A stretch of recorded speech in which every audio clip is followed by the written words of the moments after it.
Welcome back. Well, while you're doing all the spring cleaning, it is also the perfect time to clean out all those financial files. But not so fast. CBS News business analyst Jill Schlesinger is live this morning with us to help us know what we can toss and what we really need to keep. Good morning to you, Jill.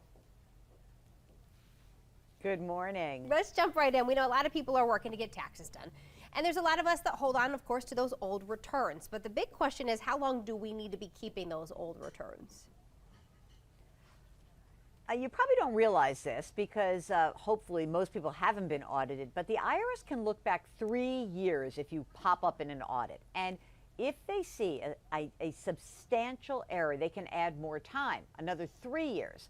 That's why I recommend you keep your returns and all those supporting documents for 6 years just to be safe. Now, if you work with a tax preparer, maybe they'll keep it for you. Maybe they have electronic copies of everything. But remember, anything before that 6-year period, it should be shredded.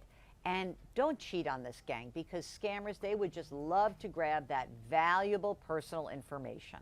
Oh, we do not want that. That is for sure. Jill, what about bank and investment statements? How long do we need to keep those for? You can usually access statements for the past year electronically, but even if you bank electronically, I just want to highlight that if you've bought and sold a mutual fund or a stock during the year, maybe just print out that page so you have a reminder, hey, I need to keep track of this for tax purposes. But honestly, if you don't need it for tax purposes, I really think it's much better to just shred these after you receive them, maybe 45 days later.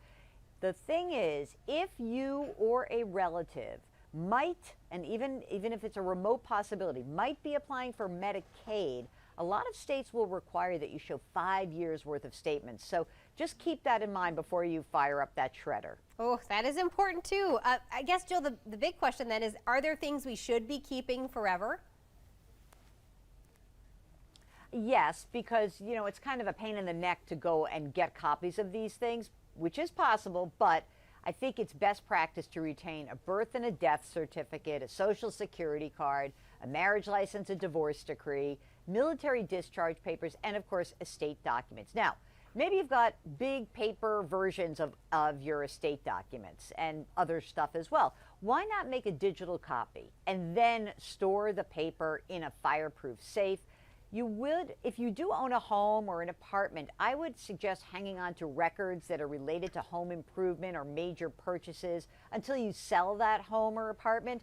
The reason is it can really help you if you have to make a property insurance claim, or it might help you for the sale of the property to determine if you have any sort of tax liability that's due. So hang on to those things.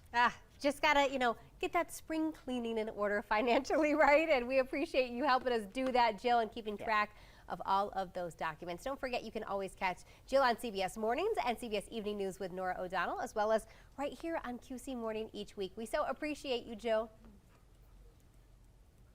Sure, thank you. All right.